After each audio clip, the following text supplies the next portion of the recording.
How do you acquire the interest of the female species? Well, little hygiene is not such a bad thing.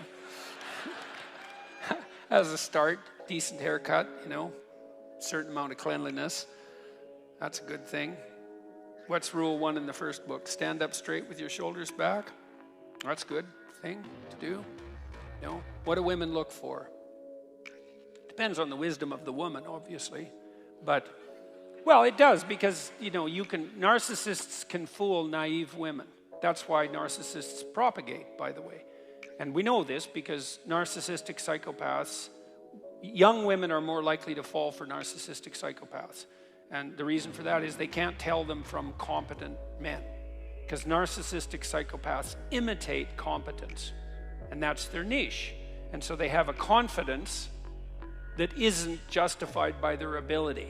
But the women check out the confidence as a marker of ability, and the falsely confident can fool them, especially if they're young and naive. So let's say you're not going to be a narcissistic psychopath, which is often what those manosphere dating sites teach you, is wear an expensive watch and peacock a bit. And to peacock is to wear something, some item of clothing that's, a little bit out of the ordinary, something a little bit more colorful than might be generally the case, so that you look like you're confident enough to pull that off with panache. But mostly it's just training in a kind of deceptive narcissism. Now, a wallflower guy might benefit from some training in narcissistic psychopathy, just to sort of balance them out a bit. So you can make some progress forward. That's why people like Andrew Tate are so popular. And I'm not saying that in an entirely dismissive manner, but there's a huge danger there. But generally what women want is something like confident, productive generosity, fundamentally.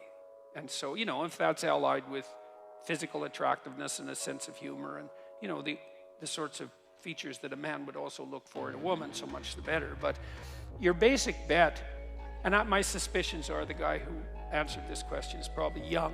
First of all, no one likes young men, so if women don't like you, it's like, well, that's par for the course. Who likes young men? No one. Why? Well, they're basically troublesome and useless, and so that's why.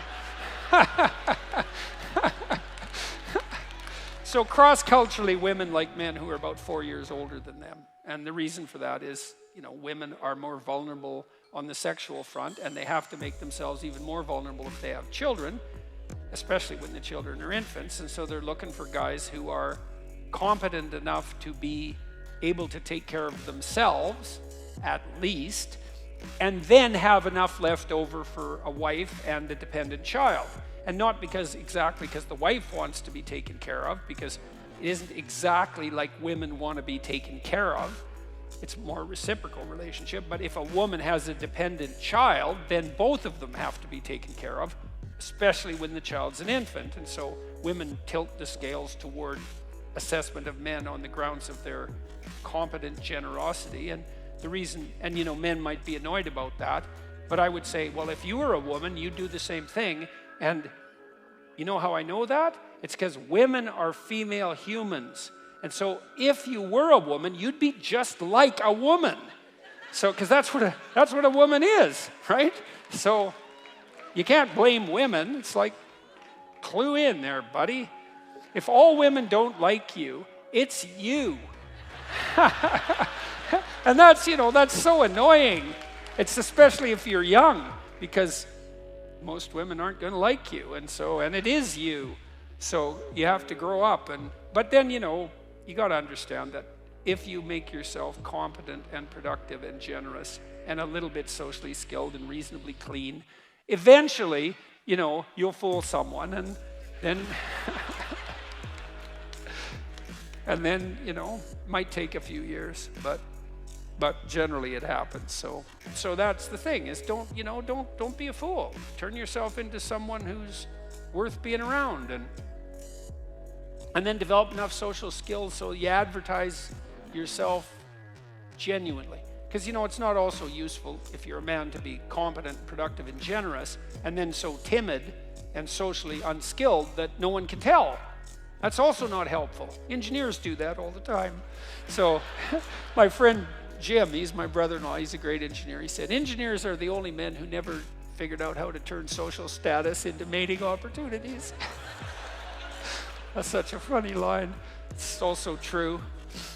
Yeah, so look, if you're a young guy, it's like straighten yourself up, you know, don't be eating, you know, Cheetos in the basement, covering yourself with orange dust and being bitter about women. It's like go out there and make yourself useful in some dimension, or rather, and, you know, fortify yourself a bit and have some confidence, and then figure out how to present yourself in a manner commensurate with that, and, you know, get out there in the world so people can see you now and then, and, you know, some poor woman will be desperate enough to give you a shot at some point.